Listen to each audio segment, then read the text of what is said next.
वो देख, नवाबजादा बगैर हेलमेट के आ रहा है। करते हैं इसका 2000 का चालान, फिर हेलमेट पहनेगा ये। रोक इसे। रोको रोको, गाड़ी रोको।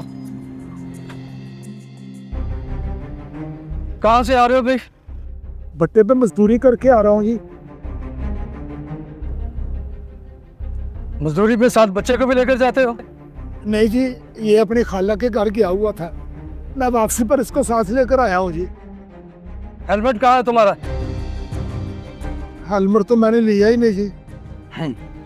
नवाब साहब मजदूरी की तनख्वाह लेते हैं, हेलमेट नहीं ले सकते। कर भी 2000 रुपए का इसका चालान। साहब जी आपकी मेहरबानी, चलान ना करें, मैं अगले महीने हेलमेट ले लूंगा। और चालान होगा तो तूने हेलमेट लेना है, वैसे नहीं लेना। चल मोबाइल निकाल, कर चालान इसका। आईडी कार्ड दो अपना।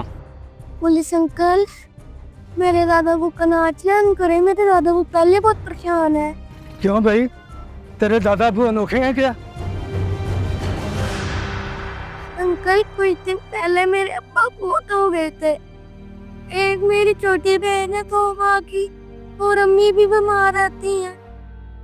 दादा को जो मंसूरी करके लेके आते हैं ना, उसमें हमारा घर गिरता है। अगर आपने चलान कर दिया ना तो हम सब भूखे रह जाएंगे। रुको 1 मिनट। बेटा, आज तुमने याद दिलाया कि हम सिर्फ कानून के मुहाफिज नहीं, इंसान भी हैं।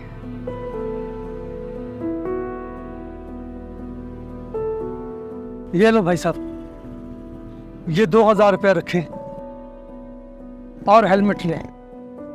अपने लिए ना सही, अपने बच्चों के लिए अपनी हिफाजत जरूर करें।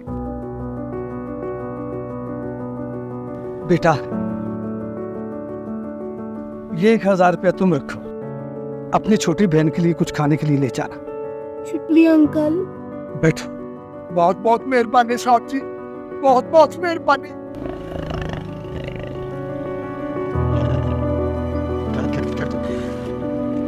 अस्सलाम वालेकुम। वालेकुम सलाम। कानून जरूरी है, लेकिन कानून का असल मकसद इंसान की हिफाजत है। और जब कानून के साथ इंसानियत जड़ जाए तो मुआशरा वाकई महफूज बन जाता है।